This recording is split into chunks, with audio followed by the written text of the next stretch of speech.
en el momento, pero tiene riesgo de que te haga una lesión posterior grave. Son cosas para atender por urgencias. Bueno, antes de que saliera la última norma del triaje, decían que la urgencia era lo que te ponía en riesgo la vida o un órgano funcional, que en este momento ya no está aplicando, sino que ya ahora está el triaje 1 que solamente explica una de estas cosas, ¿cierto? Ahí estamos hablando de un triaje. ¿Qué es eso del triaje? ¿Qué es hacer un triaje? Muy bien, eso es un tema fundamental y que ojalá todos entendiéramos, porque yo sé que toda la gente, como lo decías Fernando, dice, lo mío es lo más grave, yo me voy a morir de lo que tengo, así sea una gripa, así sea una fiebrecita, así sea un dolor de cabeza leve, pero para la persona que lo está sufriendo, ella es la que lo está sufriendo, claro, ella es lo que lo está sintiendo. Y descompensó su momento. Y descompensó ese momento, y depende también mucho de las creencias, de cómo lleve la persona el dolor. Cada persona lleva el dolor de diferente manera. Entonces, para poder atender esta gran cantidad de pacientes que tenemos en el servicio de urgencias, que estamos estallados de verdad, no solo acá, sino en diferentes partes, aunque aquí nuestro servicio de urgencias maneja un promedio diario de 140 pacientes por urgencias, solo en la atención de triaje. Se ideó ya desde hace muchísimo tiempo. Imagínense que esta historia de la palabra triaje viene del francés, viene de la palabra triage, ¿cierto? Que es del francés. Imagínense una historia de lo más interesante. Antes las guerras se hacían, Napoleón Bonaparte, que era un gran conquistador, por decirlo así, ¿sí? Estaba dominando toda Europa. Y resulta que tenía el ejército más organizado de toda Europa, era el ejército más poderoso en aquella época.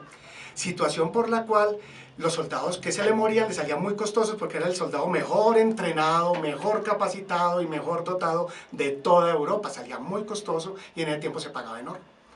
Resulta que el médico personal, un cirujano personal de Napoleón Bonaparte, le ocurrió una idea. Resulta que antes en todos los ejércitos del mundo se atendían por grado. Entonces llegaba el conde, atendían al conde porque se cortaba el dedito, pero al soldado le dejaban morir al raso porque le pegaban un balazo, pero tenían que atender primero al conde, al marqués, al que tuviera grados en el ejército. La ¿cierto? rosca desde tiempos inmemoriales. La rosca de tiempos inmemoriales, ¿cierto? Entonces, este médico dijo, no, ¿cómo así? Tenemos un ejército muy costoso, muy preparado. Tenemos que hacer una clasificación de estos soldados porque nos salen muy caros y atendemos primero los que están más graves para ver si los podemos salvar y después los volvemos a meter al combate. Entonces se ideó la palabra triage. Triage en francés significa clasificación. Clasificación y priorización, ya después lo decimos. ¿Qué significa eso? Que de acuerdo a los recursos que tenga la institución, se clasifica a las personas de acuerdo a su gravedad y a su riesgo de complicaciones que pueda tener el paciente. Entonces, no solo lo clasificamos, sino que también le damos una prioridad. Al más grave lo atendemos primero, al menos grave, pero que tiene riesgos de complicaciones, lo atendemos después, y al que no tiene complicaciones, pero que tiene una enfermedad y que tenemos que comprender que tiene una enfermedad, se deja ya para una posterior atención. Bueno, dejando la claridad que los que no tienen la emergencia médica de que se van a morir en 2 horas, pero tienen una emergencia médica, pues no significa que estamos cerrando las puertas a estos usuarios. También hay que ir a consultar. Pero la prioridad son los que están más en riesgo. Bueno, ¿quién reglamenta ese triaje? Bueno, la reglamentación del triaje a nivel de Colombia se ha venido haciendo a través de tiempos. Desde 1996 se idearon unas cosas que llaman las resoluciones a nivel legal, donde se hizo la historia clínica después de la ley 100. Esa ley 100 dijo que los servicios de urgencia se tenían que reglamentar para la atención y priorización de los servicios de salud. Ya para el año pasado, a finales del año pasado, la resolución 5596 del Ministerio define claramente cómo es que se debe hacer la clasificación en el servicio de urgencias, determinando 5 criterios básicos de clasificación. O sea, hay cinco triajes en este momento en el país. Es correcto, y es a nivel nacional, y se adaptó, para que esto no piense que es que el país tiene una idea y ya la plantó el país solito. Esto está recomendado a través de la OMS y de los servicios de atención de urgencias de diferentes países que fueron adaptados por Colombia. Bueno, y esas cinco clasificaciones que tiene el triaje, por ejemplo, si yo considero una urgencia, ¿en cuál de esos me puedo ver inmerso? ¿O cómo ves? Es una excelente pregunta, Fabio. Y aquí es donde hay veces que hay discusiones con nuestros usuarios, con nuestros pacientes, porque dicen, lo mío es lo más terrible. Les digo una anécdota, una vez estábamos con un paciente reanimándolo, lo estábamos porque estaba en paro cardiorrespiratorio y los médicos y todo el personal estaba reanimando al paciente.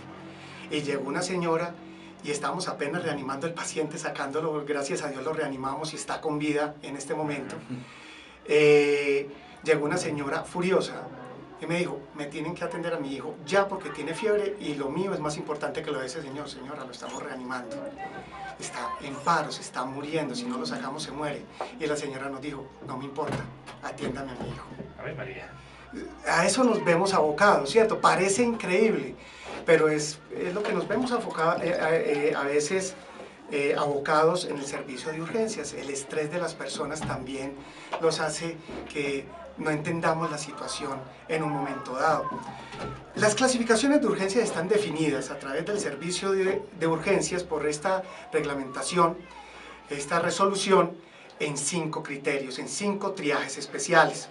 El primer triaje es el triaje 1, que hablamos de emergencia vital. La emergencia vital es aquella situación donde nuestro paciente llega en grave estado, con riesgo inmediato de morir. Pacientes en paro cardíaco, con infarto descompensado, en paro respiratorio, con lesiones múltiples de los órganos, fracturas, los que los cogen esos camiones y los vuelven nada, los tenemos que entrar y llegan con fracturas de tórax, de abdomen, con rompimiento de grandes vísceras, con traumas encefalocranianos severos, que si no los atendemos inmediatamente, el riesgo de morir es muy alto. Les podemos comentar que nuestro servicio está tan bien posicionado que nuestro nivel de reanimación es de los más altos de todo el oriente antioqueño y casi podemos decirlo de Antioquia. Tenemos un nivel de pacientes en paro reanimados altamente porque nuestro personal está muy capacitado y por normatividad todos tienen que hacer diplomados y cursos cada año para poder refrendar su participación en urgencias. La legislación ha cambiado bastante. Bueno, entonces, en orden para los usuarios, los que nos están escuchando, nuestros oyentes, triaje 1, atención inmediata. Estos son los que ni siquiera hay que ingresar, sino que pasan derecho, que serían los que tienen estos síntomas: dificultad para respirar de cualquier causa, sensación de ahogo, agitación o piel morada, pérdida del conocimiento, convulsión, paro cardiorrespiratorio, heridas, fracturas, golpes múltiples y severos en cualquier parte del cuerpo. Es decir, Esos son accidente triaje de 1. tránsito, ¿no? Sí, porque uno escucha en la calle, me tengo que morir para que me atiendan. No, no te tienes que morir para que te atiendan. Si estás en triaje 1, entras de una.